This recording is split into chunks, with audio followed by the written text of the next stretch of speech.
नमस्कार, मी विजया डोळे आदिनाथ ज्योतिष चॅनलवर आपलं सहर्ष स्वागत करत आहे। आपण आतापर्यंत संपूर्ण अभ्यासक्रम अभ्यासला। आता अभ्यासाचं असं काहीच राहिलं नाही, पण आता आपण काय करणार, या भागामध्ये एक रँडमली पत्रिका घेतली आहे। ती कशी सोडवायची, एखादी पत्रिका तुमच्या समोर आली जातकाची, तर प्रत्येक भावावरनं कुठली घटना कशावरनं बघायची हे तर आपण भाग नंबर 45 मध्ये बघितले। कुठल्या घटनेसाठी कुठला भाव महत्त्वाचा आहे त्याचा सब बघायचा हे आपण भाग 45 मध्ये बघितलं आहे। तर आता ही पत्रिकामधले सगळे कंगोरे आपण कसे बघायचे ते आपण अभ्यासणार। आता एखाद्या जातकाचं संपूर्ण आयुष्य अभ्यासायचं म्हणजे काय काय बघायला लागेल। एक तर पहिल्यांदा आपल्याला त्याचं आयुष्य बघावं लागेल।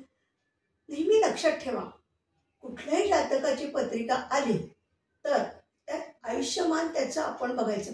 कधीही जातकाला त्याचं आयुष्य कधीच कोणाला सांगायचं नाही, पण तुम्हाला त्याचं आयुष्य साधारणपणे माहीत पाहिजे। म्हणजे मी म्हणत नाही की जातक जाण्याची तारीख पाहिजे, ती गरज नाही आहे, पण साधारण मध्यम आयु आहे, दीर्घायुष्य आहे का अल्पायुष्य आहे हे पत्रिका बघितल्यावर पहिल्यांदा आपण तेच अभ्यासायचं।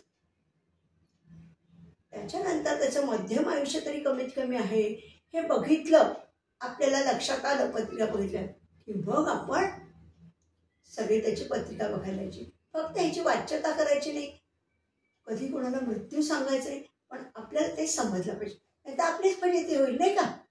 आपण पुढच्या सगळ्या घटना सांगणार, त्याचा मृत्यू जसं 8 महिन्यातच असेल तर आपण फजिती हो की नाही। त्यामुळे हे आपल्यासाठी बघायचं। त्याच्यानंतर काय काय असू शकतं आयुष्यात घटना, म्हणजे शिक्षण असतं, ग्रॅज्युएशन, पोस्ट ग्रॅज्युएशन, जॉब, व्यवसाय, विवाह, संतती, धन, परदेशागमन, अशा अनेक प्रकारचे प्रश्न जातकाचे असू शकतात। ते आपल्याला जास्तीत जास्त जसं बघता येईल तसं मी तुम्हाला कशी बघायची पत्रिका हे तुम्हाला दाखवणार आहे। एक रँडमली पत्रिका घेतली आपण, जन्मतारीख त्याच्यावरनं बघणार। कृष्णमूर्ती पद्धतीमध्ये नियमाशिवाय काहीच नाही, प्रत्येक गोष्टीला नियम आहे, हे नेहमी लक्षात ठेवा। नियम तुम्हाला ते नियम माहिती पाहिजे। आज मी तुम्हाला कुठली घटना घडताना त्याचा कोणता नियम आहे, तो कसा महादशा अंतर्दशेत बसतो हे सगळं सांगणारच आहे। आता मी रँडमली पत्रिका केलेली आहे, मला सगळी पत्रिका करायला येते। तुम्हाला रास, ग्रह, नक्षत्र ह्यांची माहिती आहे, स्पष्ट ग्रह करता येतात, स्पष्ट भाव करता येतात, सब काढता येतात, सब काढता येतात। सब म्हणजे नक्षत्र स्वामी आणि सब म्हणजे उपनक्षत्र स्वामी। मी आता नक्षत्र स्वामी, उपनक्षत्र स्वामी ह्याला सब हा शब्दच वापरणार आहे आणि उपनक्षत्र स्वामीला सब म्हणणार आहे, हे लक्षात घ्या। तर हा नियम पहिल्यांदा लक्षात ठेवायचा की कुठलाही ग्रह ज्या स्थानात असेल त्या स्थानाचं फळ आधी देतो का, फलादेश देतो का, तर नाही। तो ज्या नक्षत्रात असेल त्या नक्षत्राचा स्वामी जो कोण असेल तो जिथे असेल आणि त्याच्या 2 राशी जिथे असतील त्यांचा फलादेश देतो। हे कृष्णमूर्ती पद्धतीचा प्रथम नियम आहे आणि तो पाळायचा आहे, आणि नंतर तो स्वतःचं फळ देईल। तसंच सब जो आहे तो काय करतो, तो तुम्हाला उत्तर तुमचं किंवा तुमची घटना घडेल का नाही, होकारार्थी का नकारार्थी हे सब सांगतो, उपनक्षत्र स्वामी सांगतो। हे पूर्ण डोक्यात बसवून घ्यायचं आणि मग आपण पुढच्या सगळ्या पत्रिका अभ्यासायच्या। पहिल्यांदा काय बघणार, जी पत्रिका घेणार आहे त्याचे जेवढे जसे जसे आपल्याला नियम करता येईल, मी एका बाजूला नियम लिहिलेत, एका बाजूला कार्यश लिहिलेत, आणि जी पत्रिका लिहिली आपण कशावरनं बघतो, ही पत्रिका कस्पकुंडलीवरनं बघतो, म्हणून कस्पकुंडली मांडली आहे, नंतर 1 ते 12 भाव मांडले आहेत, त्या 12 भावांचे सब मांडले म्हणजे उपनक्षत्र स्वामी मांडले आहेत.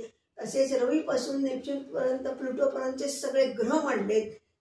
त्या ग्रह कोणत्या नक्षत्रात आहे आणि त्या ग्रहाचा सब कोण आहे आणि त्या ग्रहाचा सब कोण आहे असे सगळे डिटेल मी मांडून आणलेले आहेत. मग त्याच्यावरनं घटना कशी बघायची, कशी काढायची हे आपण आज अभ्यासणार आहोत. आलं का लक्षात? आता तुम्हाला संपूर्ण कुंडली कशी काढायची हे सगळं येते, पण यदा कदाचित तुम्हाला एवढं काढायला वेळ नसेल, 2-2.5 तास नसतील, तर तुम्ही तुमच्या कॉम्प्युटरमध्ये, मोबाईलमध्ये, लॅपटॉपमध्ये कुठंही कृष्णमूर्ती पद्धतीचं जे सॉफ्टवेअर असेल ते लोड करून घ्या. कारण तुम्हाला पत्रिका सगळंच तुम्हाला येत आहे. आता तुम्ही नुसतं सॉफ्टवेअर टाकून त्याच्यावर जरी बघितलं तरी तो तुमचा वेळ वाचेल. अदरवाईज तुम्ही कुंडली काढून काढलं तरी चालेल, तो काही विषय नाही.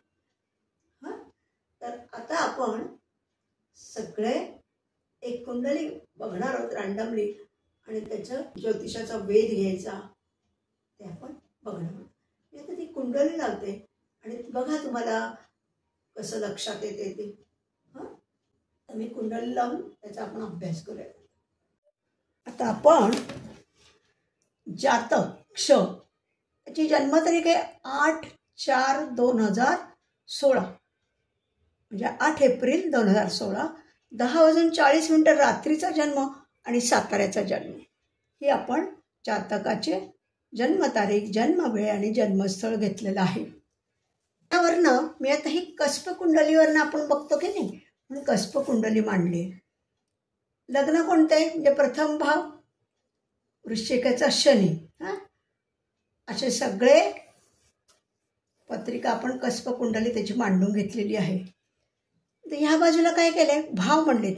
भाव म्हणजे पहिला भाव, दुसरा भाव, तिसरा भाव, चौथा भाव, 5वा भाव, 6वा भाव असे सगळे 12 भाव. ह्या 12 भाव पूर्ण मांडलेत. 1 2 3 4 5 6 7 8 9 10 11 12 आणि त्याचे नक्षत्र स्वामी मांडलेत भावाचे. 1 पासून 12 भावांचे हे नक्षत्र स्वामी मांडलेले आहेत. आणि पहिल्या भावापासून 12 भावांचे काय मांडलंय, सब मांडले आहेत. पहिल्या भावाचा सब, दुसऱ्या भावाचा सब, तिसऱ्या भावाचा सब असे सगळे 12 भावापर्यंत सब मांडलेत. कारण आपल्याला घटना भावावरनं बघायला लागते, हो की नाही. 12 भावावरनं घटना असते की नाही. कुठली घटना बघताना कोणत्या भावाचा सब आहे त्या घटनेसाठी त्यानुसार आपण बघतो पत्रिका. तसं आता काय केलंय, रवीपासून प्लुटोपर्यंत सगळे ग्रह मांडलेत. ग्रह ज्या नक्षत्रात आहेत ते मांडलं आहे आणि ग्रहांचा सब मांडला आहे प्रत्येकाचा आणि सबसुद्धा मांडलेला आहे. सब म्हणजे उपनक्षत्र स्वामी आणि सब म्हणजे उपनक्षत्र स्वामी. हे सगळं आपण तसंच ठेवणार आहे आपल्याला बघायला. आणि खालच्या ह्याच्यात आपण नियम आणि प्रश्न कुठला आहे तो कसा सोडवायचा ते बघणार. तर लग्न भावाचा सब जर 1 5 9 11 ह्या भावांचा कार्यरेष असेल तर दीर्घायुष्य म्हणजे 66 वर्षाच्या पुढे आयुष्य असते. नियम काय, लग्न भावाचा सब, लग्न म्हणजे पहिला भाव, त्याचा सब 1 5 9 आणि 11 या भावांचा कार्यरेष असेल तर आयुष्य किती असतं, 66च्या पुढे दीर्घायुष्य आहे हे लक्षात घ्यायचं. आता तुम्ही म्हणा आयुष्य कसं काढणार, तर त्याला पण नियम आहे. तर लग्न भावाचा सब कुठला आहे बरं याच्यात, हा बघा लग्न भावाचा सब आहे केतू. आलं लक्षात. मग आता केतूचं आपण हे आता केतूला स्वतःची रास आहे का, तर नाही. मग केतू कुठे आहे, कुठल्या राशीत आहे, शनीच्या राशीत आहे. म्हणून इथं काय लिहिलं आपण, शनी. मग आता शनी कुठे, 1 3 आणि 4 पहिल्या स्थानात शनी आहे. मकर रास 3ऱ्या स्थानात आहे आणि कुंभ रास 4थ्या भावात आहे. म्हणजे केतू कशाचा कार्य झाला, 1 3 आणि 4. आता दुसरं काय बघतो आपण, केतू आहे त्याचा नक्षत्र स्वामी बघतो. मग आता केतूचा नक्षत्र स्वामी कोण आहे बरं, आता केतूचा नक्षत्र स्वामी कोण आहे बघा बरं इथे, हा केतू. केतूचा नक्षत्र स्वामी कोण आहे? दिसतोय. गुरु कशाचं कार्य बघा आता. गुरु कुठे आहे? आधी नवम भावात आहे. गुरु नवम भावात आहे. गुरुची रास हे बघ, रास धनात आहे आणि दुसरी रास मीन रास पंचमात आहे. जे धन पंचम, जे द्वितीय पंचम आणि नवम स्थानाचा कार्य झाला. तो कितीचा कार्य झाला? 9, 2 आणि 5 याचा कार्य झाला. मग आता केतूचा सब कोण आहे बरं? बघा, केतूचा सब आहे केतूच. ओके ना. शनीच्या राशीत आहे म्हणून आपण काय केलं सांगा? 1, 3 आणि 4चा कार्य झाला. आलं का लक्षात? आणि पुन्हा केतू कोणाच्या नक्षत्रात आहे? तर गुरुच्याच आहे. म्हणजे 9, 2, 5 म्हणजे आपण 4 स्टेप बघितली. लक्षात येते का मी काय केलं ते? आयुष्यमान बघताना आपण काय केलं? नियम पाहिला. काय नियम आहे? लग्न भावाचा सब हा जर 1, 5, 9, 11 या भावांचा कार्य असेल तर व्यक्ती किंवा जातक दीर्घायुष्य असतो. म्हणून पहिल्या भावाचा आपण सब कोण काढला? तर केतू आहे. आपण केतू कोणाच्या नक्षत्रात आहे? केतूला स्वतःची रास आहे का? नाही. मग केतू शनीच्या ह्याच्यात राशीत बसलाय म्हणून आपण 1, 3, 4 शनीचं फळ दिलं. 1 पहिलं स्थान, 3रं स्थान आणि 4थं स्थान. मग आता केतूचा नक्षत्र स्वामी कोण आहे? गुरु. हे मग आता गुरुचं फळ पाहिलं आपण. गुरु नवमात आहे. त्याची 1 रास धनस्थानात आहे आणि 1 पंचमात आहे. म्हणून नक्षत्र स्वामी गुरु कितीचा कार्य झाला? 9, 2, 5चा कार्य झाला. 9 लक्षात. आणि मग पुन्हा केतूचा सब कोण आहे बरं? तर केतूचा सब आहे केतू. म्हणजे तो पुन्हा शनीचं फळ देणार. 1, 3 आणि 4. आणि मग केतू कोण? पुन्हा नक्षत्र स्वामी कोण आहे त्याचा? 4 स्टेपमध्ये काय येईल? गुरु येईल. ओके नाही. मग पुन्हा गुरु किती आला? 9, 2 आणि 5. जे केतूचे सगळे आपण हे काढले. केतू कोणत्या स्थानाचा कार्य झाला, त्याचा नक्षत्र स्वामी कोण आहे, कोणत्या नक्षत्रात आहे, तो नक्षत्र स्वामी कुठं आहे ते आपण मांडलं. मग केतूचा सब कोण आहे ते आपण मांडलं. आणि मग त्या सबचा नक्षत्र स्वामी कोण आहे? तो गुरु आहे. त्याचं हे म्हणजे 4 स्टेपमध्ये आपण हे तयार केलं. हे केतूचं. आता नियम नंबर 2. 2 व 7 ही मारक स्थाने आहेत. 2 स्थान म्हणजे धनस्थान आणि सप्तम स्थान ही प्रत्येक कुंडलीत मारक स्थानं धरलेली आहेत. नंतर चर लग्नास 11वा भाव. चर हे लग्न म्हणजे पहिला भाव. हा जर चर लग्न असेल तर 11वा भाव हा बाधक. स्थिर लग्नाला 7वा भाव बाधक. द्विस्वभाव लग्नाला पुन्हा 7वा भाव बाधक. येथेच कुंडलीतील 6, 8, 12 ही स्थाने भाव घातक असतात. म्हणजे प्रथम भावाचा सब हा 6, 8, 12 जर असेल तर नक्कीचपणे तो अल्पायुष्य असतो. चर कोणती लग्न द्विस्वभाव आणि कोणती हे पण शरलग्न कोणती? मेष, कर्क, तूळ आणि मकर. स्थिर लग्न कोणती? वृषभ, सिंह, वृश्चिक आणि कुंभ ही स्थिर लग्न झाली. आणि द्विस्वभाव लग्न मिथुन, कन्या, धनु आणि मीन.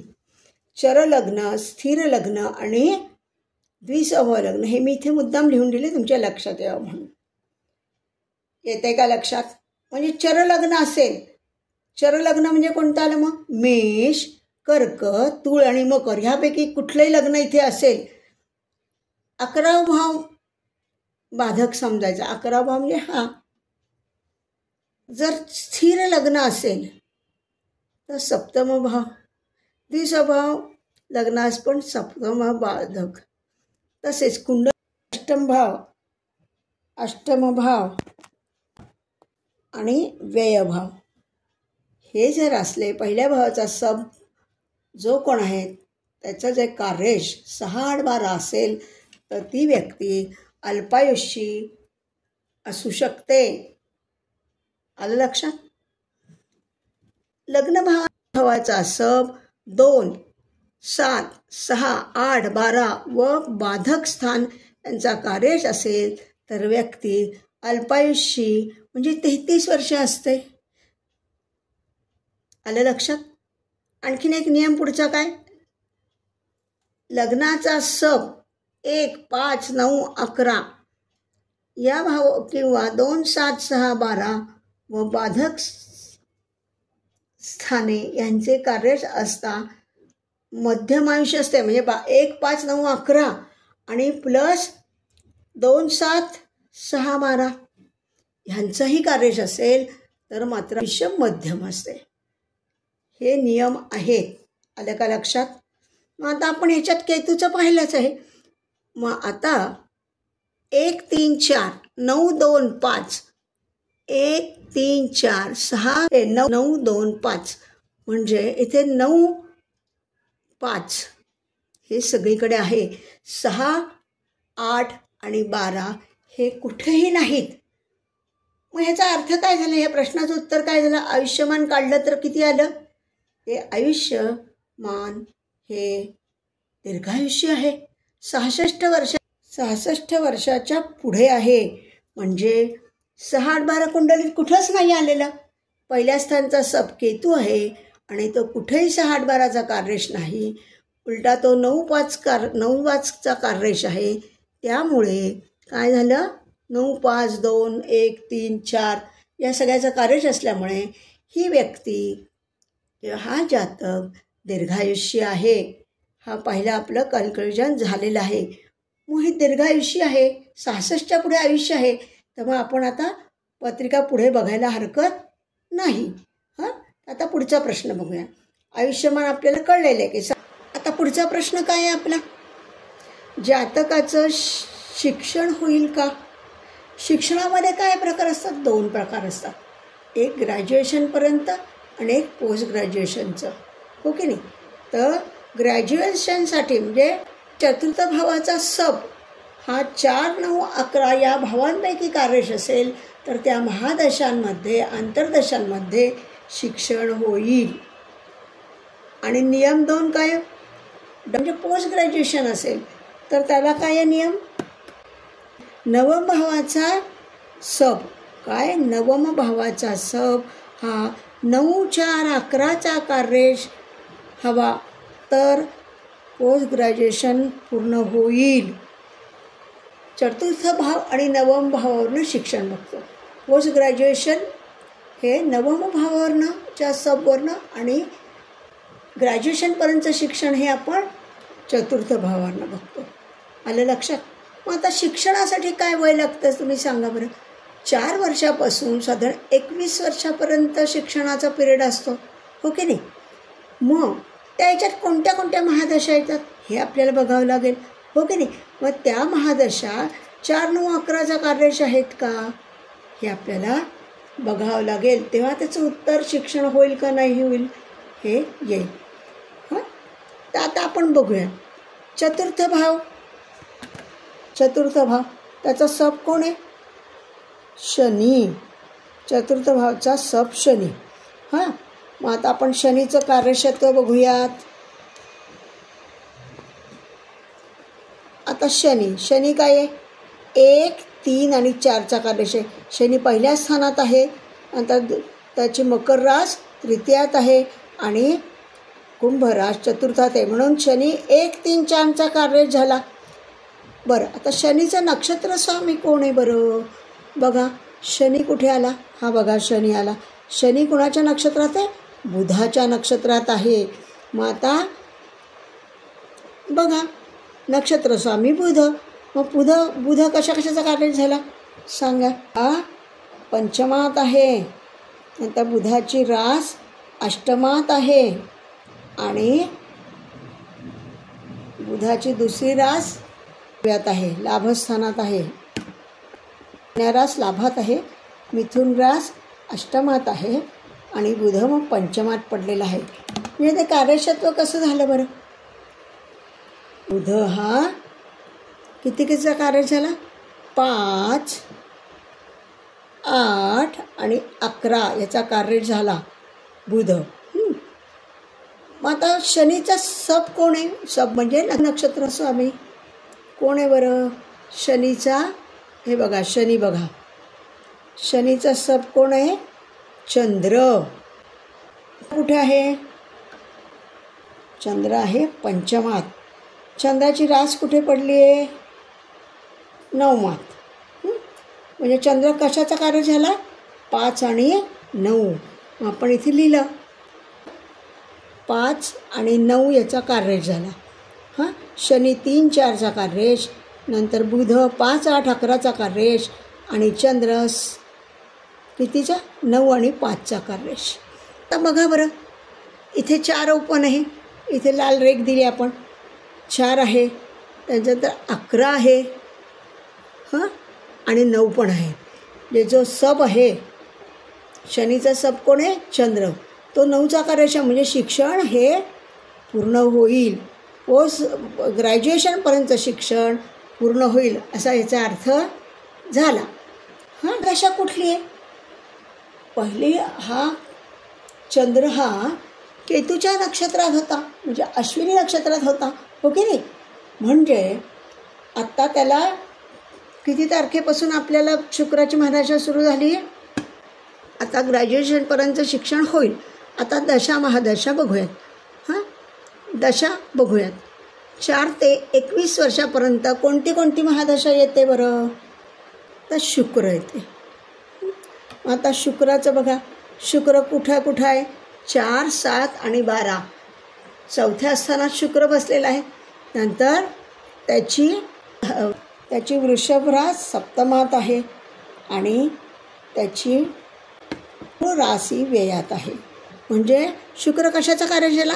4, 7 आणि 12 शुक्र कशात आहे? मग शुक्र आता कुणाच्या नक्षत्रात आहे बरं?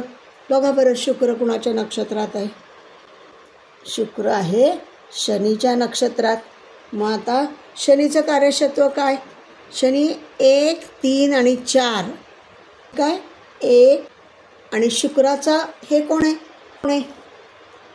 शुक्र शनीच्या नक्षत्रात आणि सब कोण आहे? शुक्रच आहे. मग शुक्र म्हणून काय आलं परत त्याचं? 4, 7 आणि 12 म्हणजे 4 आणि 4 इथे सगळीकडे ओपन आहे. म्हणून शुक्राच्या महादशेमध्ये त्याचं जातकाचं शिक्षण पूर्ण होईल. पण जातकाचा शुक्र महादशा संपेल तेव्हा त्याचं आयुष्य 16 वर्ष असेल. उरलेले 5 वर्ष पोस्ट ग्रॅज्युएशनचं राहिलं ना, मग ते पुढच्या महादशेत होते का ते बघूयात. पुढची महादशा कुठली? रवी. आणि पोस्ट ग्रॅज्युएशनचा नियम काय? नवम भावाचा सब 9, 4, 11 या भावांपैकी कार्येश असेल तर पोस्ट ग्रॅज्युएशन पूर्ण होईल, हो की नाही? हा नियम आहे. आता नवम भावाचा सब बघा, नवम भावाचा सब शुक्र आहे, तो पण शुक्रच आहे. म्हणजे नवम भावाचा सब जर शुक्र आहे, 4चा कार्येश आहे, म्हणजे तो पण शिक्षण देणार, पूर्ण करणार. पण महादशा बदलेल आपली. शुक्राची महादशा 16 वर्षापर्यंतच आहे. उरलेली नंतरची 4-5 वर्ष तो रवीची महादशा येईल. मग रवी काय म्हणतं ते बघूयात आपण. महादशा रवी 4 आणि 10चा कार्येश, स्वामी नक्षत्र स्वामी बुध आहे, 5, 8, 11चा कार्येश आणि त्याचा सब आहे राहू. तो शनीच्या रवीच्या राशीत आहे म्हणून तो 4, 11चा कार्येश आहे. म्हणजे इथे 4 आणि 11 हे दोन्ही कार्यक्षत्व आपल्याला मिळाले. किती? 4 आणि 11. आपला नियम काय पोस्ट ग्रॅज्युएशनला? नवम भावाचा सब 4, 9 आणि 11चा कार्येश हवा. त्यात 4, 11चा कार्येश आहे. म्हणजे आपण काय म्हणू शकतो? रवीच्या महादशेत सुद्धा पोस्ट ग्रॅज्युएशन पूर्ण होईल. आलं का लक्षात? आणि विरोधी भाव जर त्याचे असले, शिक्षणासाठी 4थं जर स्थान आपण धरलं तर विरोधी भाव कुठला आला? 3. चतुर्थाचा विरोधी भाव तृतीय स्थान, नवमास भावाचा विरोधी भाव अष्टम भाव आणि 11 भावाचा दशम भाव. हे विरोधी भाव पण त्याच्यात जर आले तर शिक्षण पूर्ण जरी होणार असेल तरी त्याच्यात अडथळे निर्माण होतील. हां, मग ह्याच्यात आहे का? ह्याच्यात 8 हे बघा, एकदा 8 आलेलं आहे, हो की नाही? त्यामुळे एखादा अडथळा येऊ शकेल, पण बाकी कुठे काही नाही, त्यामुळे तसा काही प्रॉब्लेम येणार नाही. म्हणजे चतुर्थ भावाचा सप 4, 9, 11चा कार्यश असेल तर त्या महादशा अंतर्दशेमध्ये काय होतं? शिक्षण ग्रॅज्युएशनपर्यंत पूर्ण होतं. नवदेशचा सप उपनक्षत्र स्वामी हा जर 9, 4, 11चा कार्यश असेल तर पोस्ट ग्रॅज्युएशन पूर्ण होतं.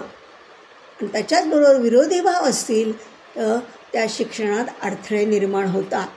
पण इथे आपण काय पाहिलं तर याचं उत्तर काय आलं? शिक्षण पूर्ण होईल, पोस्ट ग्रॅज्युएशनपर्यंत शिक्षण पूर्ण होईल.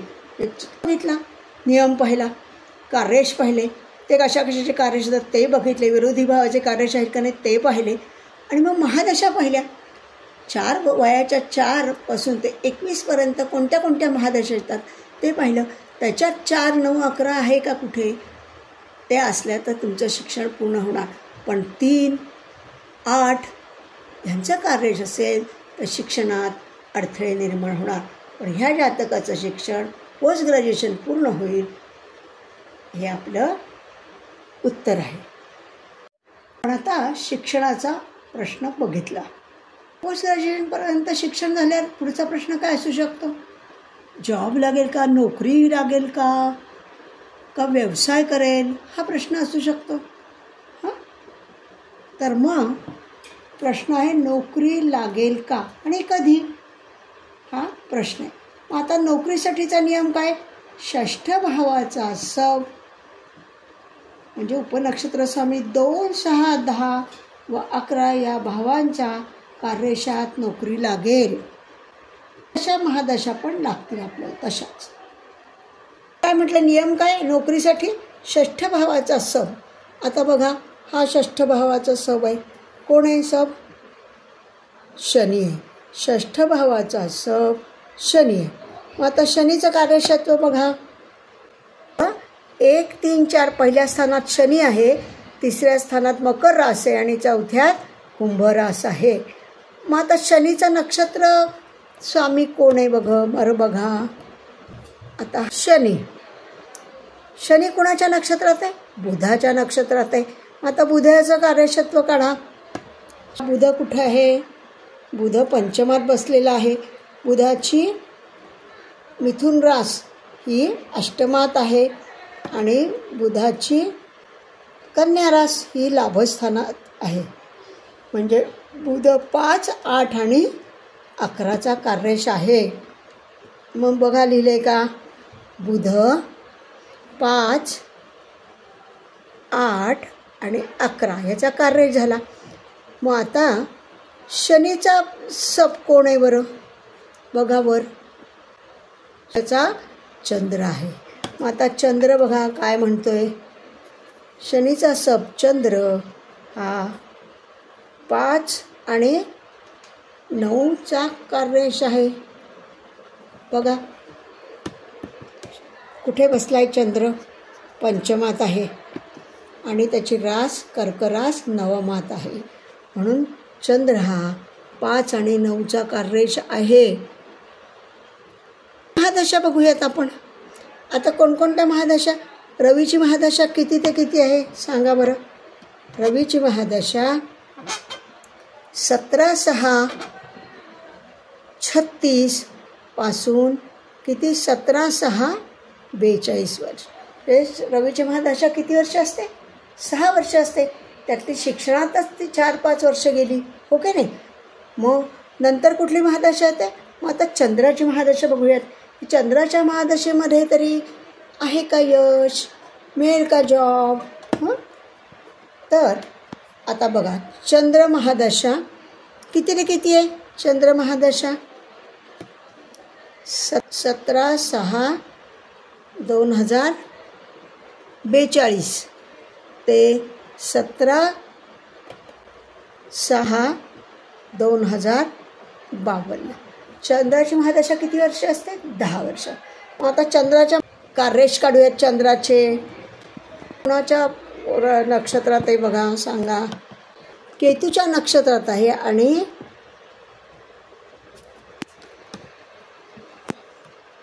चंद्र हा केतूच्या नक्षत्रात आहे आणि बुधाचा सब आहे. हां, आता चंद्राचं सगळे कार्यक्षेत्र काढूयात आपण. हे पहा, चंद्र 5 आणि 9चा कार्यरेष. चंद्र कुठे? पंचमात आहे आणि कर्क रास त्याची 9मात आहे. म्हणून 5 आणि 9चा कार्यरेष झाला. आता चंद्र कुठल्या नक्षत्रात आहे? कुणाच्या नक्षत्रात आहे? नक्षत्र स्वामी कोण आहे? चंद्र हा कुणाच्या नक्षत्रात आहे? केतूच्या. मग आता केतूचं बघा, केतू शनी राशीत आहे म्हणून 1, 3 आणि 4. केतू कितीचा कार्य झाला? 1, 3 आणि 4चा कार्य झाला. त्याचा सब कोण आहे? बुध आहे. 5, 8 आणि 11. आलं का लक्षात? तर चंद्राचं कार्यक्षेत्र काय झालं? 5, 9. नंतर तो फळ कोणाचा? तर 1, 3, 4 आणि 5, 8 आणि 11. बुध पण बघूयात आपण. बुध कुणाच्या नक्षत्रात आहे? बुध केतूच्याच आहे.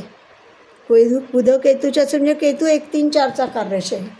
म्हणजे पण रवीचं कार्यक्षेत्र पाहिलं ते रवी 4 आणि 10चा कार्यरेष आहे. तो बुधाच्या नक्षत्रात आहे. 5, 8, 11चा कार्यरेष आहे आणि त्याचा सब राहू आहे. म्हणजे तो रवीच्या राशीत आहे म्हणून किती? 4 आणि 10चा कार्यरेष आहे. म्हणजे रवीच्या महादशेत नोकरी लागेल. कारण काय आहे? 10 ओपन आहे सगळीकडे, 11 ओपन आहे. म्हणून रवीच्या महादशेमध्ये नोकरी जातकाला लागेल. परंतु चंद्राच्या महादशेमध्ये नोकरी जाण्याची शक्यता आहे. का बरं? कारण 5 आणि 9 हे विरोधी भाव आहे. नोकरी षष्टम भावा बघतो ना आपण. काय बघतो? षष्टम भावाचा सब 2, 6, 10, 11चा कार्यरेष असेल तर जॉब लागतो. पण 5 आणि 9 हे विरोधी भाव झाले. 5 हा षष्टम भावाचा आणि दशम भावाचा, 9 हा ह्या ह्याच्यात रवीच्या महादशेत लागलेला जॉब जाण्याची पण शक्यता आहे. हो की नाही? म्हणजे आपण काय सांगणार? शिक्षण पूर्ण झाल्या रवीच्या महादशेत जातकाला नोकरी लागेल. रवीची महादशा किती ते किती? 17/6/36 ते 17/6/42 6 वर्षाची असते. त्यातलं 4 वर्ष तर शिक्षणात गेली. उरलेली नंतर त्याला जॉब लागू शकेल. पण चंद्राच्या महादशेत तो जॉब टिकेलच असं नाही, तो जाण्याची शक्यता आहे. म्हणजे आता कायच्या प्रश्नाचं उत्तर आपण दिलं की रवीच्या महादशेत जॉब लागेल पण चंद्राच्या महादशेत पुन्हा जॉब जाण्याची शक्यता आहे. ओके, तर पुढचा प्रश्न बघूयात आपण. जातकाचा पुढचा प्रश्न असा आहे जातकाचा, जातक व्यवसाय करू शकेल का? हा प्रश्न आहे. आता व्यवसायासाठीचा नियम काय? दशम भावाचा सब म्हणजे उपनक्षत्र स्वामी हा 10, 7, 11, 2 ह्याचा कार्यरेष असेल तर त्या दशांमध्ये व्यवसाय होतो. हा नियम झाला. आता आपण नियम बघूयात पडताळून. आहे काय? दशम भाव झाला. दशम भावाचा सब कोण आहे? शनी आहे. हां, मग आता शनीचं कार्यक्षेत्र बघू. दशम भावाचा शनी कितीचा कार्यरेष आहे? शनी पहिल्या स्थानात, 3ऱ्या स्थानात मकर रास, 4थ्या स्थानात कुंभ रास. म्हणून शनी 1, 3, 4चा कार्यरेष झाला. हां, आता नक्षत्र स्वामी कोण आहे शनीचा? बघा बरं, बुध. आता बुधाचं कार्यक्षेत्र बघा. शनी बुधाच्या नक्षत्रात आहे. मग पंचमात काय आहे? बुध हा पंचमात आहे, त्याची मिथुन रास अष्टमात आहे आणि त्याची कन्या रास लाभस्थानात आहे, 11व्या भावात आहे. म्हणजे बुध 5, 8 आणि 11चा कार्यश झाली. काय झालं? बुध 5, 8 आणि 11चे कार्यश झाले. मग त्याचा शनीचा सब कोण आहे बरं? बघा. मग आता चंद्राचं काय आहे कार्यशत्व? शनी हे चंद्र आहे पंचमात आणि त्याची रास कर्क रास आहे 9मात. म्हणजे 5 आणि 9 याचा कार्यश आहे. चंद्र 5 आणि 9 भावाला व्यवसायासाठी काय लागतं? 10वं भावाचा कार्यश 10, 7, 11, 2चा कार्यश पाहिजे. इथे हे काय 1, 3, 4 आहे, 5, 8, 11 आहे, 5, 8, 5 आणि 9 आहे. एकाच ठिकाणी फक्त 11 आहे, हो की नाही? चंद्राची महादशा तर आपण बघितली 10 वर्ष. तर मंगळाच्या महादशेत काही दिसते का बघू. म्हणून मंगळाचं कार्यशत्व आपण चंद्राचं पाहिलं आपण. चंद्र हा 5 तर नाही दिसत, 7 ओपन नाही, 10 ओपन नाही. म्हणजे या महादशेत तरी व्यवसाय होण्याची शक्यता नाही. आता चंद्रानंतर कोणती महादशा येते बरं? तर मंगळाची महादशा येते. मग आता मंगळाचं आपण कार्यशत्व बघूयात. कुठे आहे बरं? हे बघ, मंगळ कुठे आहे? शनीच्या नक्षत्रात आणि मंगळाचा सब आहे राहू. आलं लक्षात? आता मंगळाचं कार्यक्षेत्र बघूयात आपण. मंगळ कुठे आहे?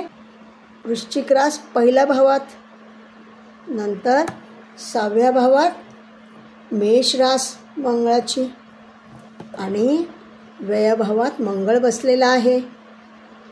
व्ययभाव म्हणजे 12वा भाव. म्हणजे कशाचा कार्य झाला मंगळ?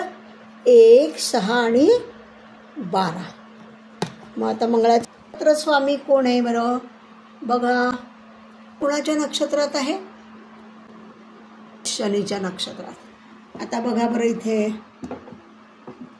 शनी 1, 3, 4. शनी पहिल्या स्थानात आहे, मकर रास 3ऱ्यात आहे आणि 4थ्या स्थानात कुंभ रास आहे. म्हणून मंगळ 1, 6, 12, नंतर शनी 1, 3, 4 आणि त्याचा सब राहू 4 आणि 11. मग इथे कुठेही झालं का बघा? 7चा कार्यश आहे का? 10चा कार्यश आहे का? तर कुठंही नाही. फक्त एका ठिकाणी आपल्याला 11चा कार्यश दिसतोय. म्हणजे चंद्र किंवा मंगळ हा व्यवसाय करणार नाही. चंद्र आणि मंगळ दोन्ही महादशेत दाखवत नाही आहे. याचं उत्तर काय आलं? व्यवसाय जातक करू शकत नाही. आपण ह्या भागामध्ये रँडमली एक पत्रिका बघितली. 8/4/2016, 10:40 रात्री साताऱ्याचा जन्म.